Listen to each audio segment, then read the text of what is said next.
আগের পার্টে তোমাদেরকে বিয়েবাড়ির স্টার্টার আইটেম দেখিয়েছি, আর এই পার্টে দেখাবো মেন কোর্সে কি কি ছিল। তো এখানে বাফেটেরও ব্যবস্থা ছিল আর বসে খাওয়ারও ব্যবস্থা ছিল। প্রথমেই নিলাম স্যালাড, তারপর নিয়েছিলাম ভেটকি মাছের ফিশ ফ্রাই, আর নিলাম ভেটকি পাতুরি। সব একবারে নিয়ে অল্প অল্প করে নিয়েছি। তো ভেটকি মাছের যে ফিশ ফ্রাই, এটা একদম ফ্রেশ মাছ ছিল। আর তার থেকেও যেটা ভালো ছিল সেটা হলো ভেটকি পাতুরিটা।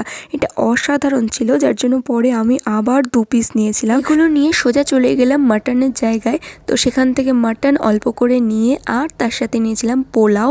তো সেগুলো নিয়ে একসাথে তোমাদেরকে দেখাচ্ছি। দেখো, মাটন তো আমি অতটা খাই না, তাই অল্পই নিয়েছিলাম। তবে হ্যাঁ, যেটুকু নিয়েছিলাম অসাধারণ হয়েছিল খেতে, আর যথেষ্ট ভালো সেদ্ধ হয়েছিল, যার জন্য হাত দিতেই ছিঁড়ে আসছিল।